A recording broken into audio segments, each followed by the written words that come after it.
Hello, I'm Laura Scott. I'm a talent faculty recruiter with Great Hearts Academies in Phoenix, Arizona.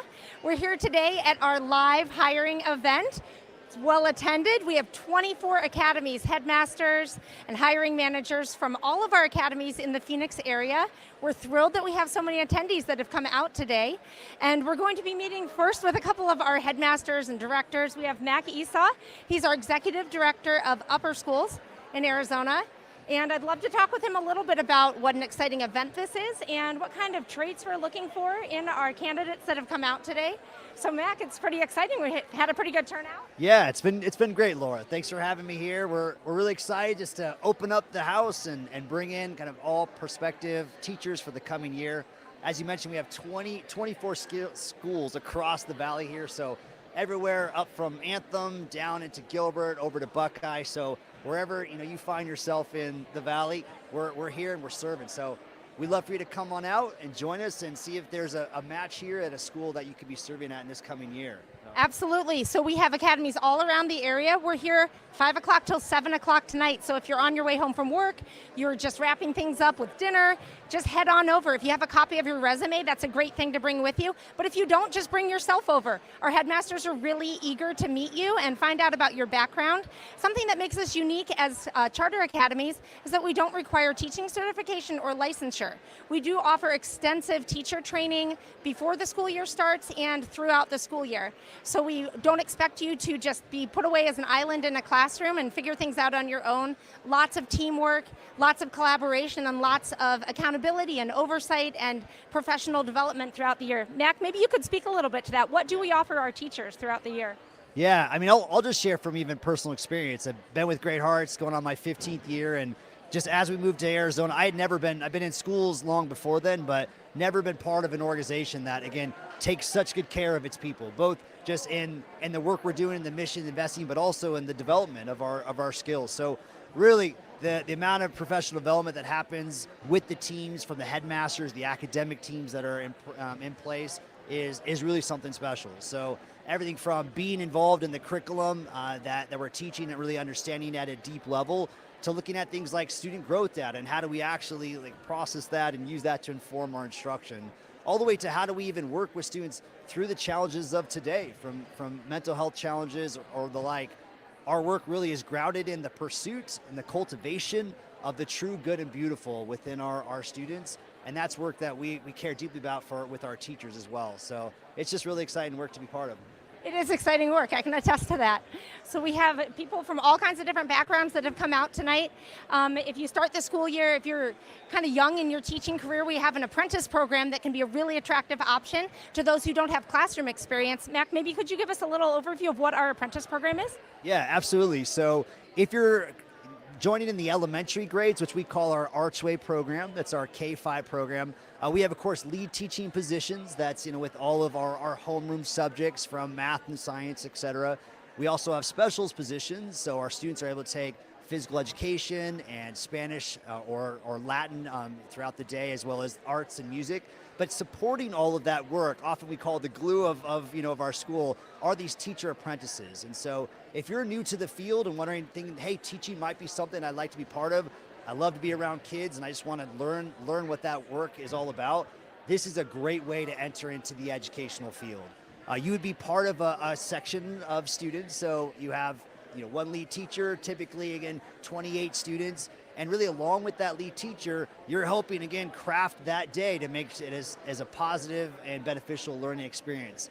You will be involved in supporting small group instruction, as well as working with students, through activities in class, tutoring, even outside, during PE and during recess, enjoying those times and guiding children in that way. So really a great start. And I will say, Laura, many of our teachers in our schools, that's where they began. They began in that apprentice program. Even some folks that had prior teaching experience, they really came in to learn what it is we do at Great Hearts. The curriculum, the expectations, the way of learning and teaching, and really found their grounding there and moved up quickly into those lead teaching roles. So wherever you're at, kind of in your career with it, just starting out or many years in, we'd love for you to consider what we have in our schools.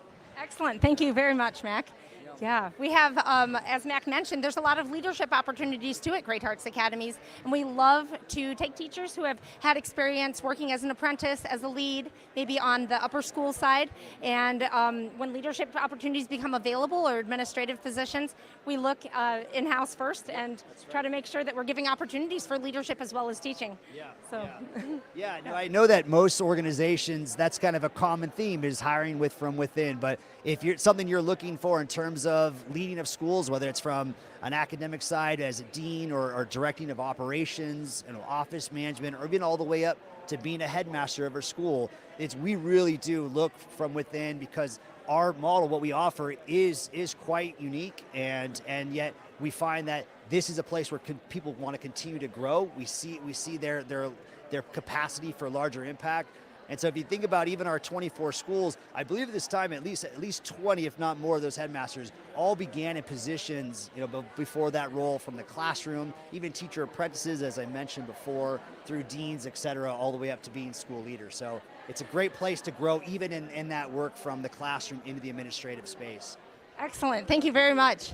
I think we're going to bring on one of our headmasters from one of our upper schools here. Thank you very much, Mac. Sounds good. Yeah, well, thanks so much, everyone. Again, remember, I'm going to do that pitch. They've got more than 90 minutes, almost 2 hours to get out here. Come on out, join us, meet all of the school leaders, kind of see if this is a spot for you for the coming year. Bring that resume, but most of all, just bring that spirit and desire to be part of Great Hearts and what we're doing for children. Absolutely. Thank you so much, Mac. Yes. As Max said, we have 90 more minutes, an hour and a half. Our headmaster's here, very eager to meet you and meet the community here in Phoenix and find our next teachers for the coming year. So, Krista Reichert, we have from Cicero Preparatory Academy. Excellent. I'm sure you already have an idea of which positions you're hiring for next year. When you think about those ideal candidates, what are some traits that come to mind that you're really looking for when you interview? Yeah, I'm really looking for a mature candidate who loves their content area, loves kids, and then has overcome some kind of adversity in their own life that makes them really ready to step into a classroom and help students climb that mountain of learning, and has endurance and perseverance, and then does it with joy because just they've experienced it in their own life. Absolutely, yes. Our curriculum is pretty set at Great Hearts. We have the classics that we read, there are certain things that we study, the course of history that we study, but there's a lot of room for the personality and the passions of the teacher to come through, as you spoke about in the classroom. Tell me about your personal journey into leadership at Great Hearts. Oh wow, I didn't know I get to talk about that. Okay. So for myself, I actually, one of my favorite classes in high school was honors English, and that's when we got to read Plato. And that was just a little spark for me. And then we also had access to learn Latin. And myself and one of my friends, that was just something that we loved. And I thought, oh, that's it, we're done. And then we go off to college. When I went to college, I really wanted something meaningful that had to do with people and development, but not really teaching, actually. And so I went into linguistics, and my goal was really to go into translation and to do surveying of really the leftover languages in China and other parts of the world. But in the process of doing that, I met some amazing people. And I did end up going overseas and teaching and doing my linguistics work.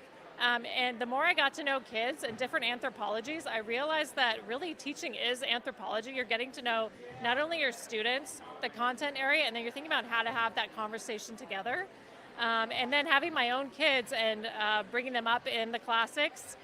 When I found Great Hearts, I was like, wait, this is an extension of who we are also as a family. And having seen lots of modes of education, I think that's just done with excellence. I think Great Hearts is always seeking to do it well, is very open, and I love that our kids are always being brought into something greater. And to be a part of that as a teacher or administrator, it changes our lives.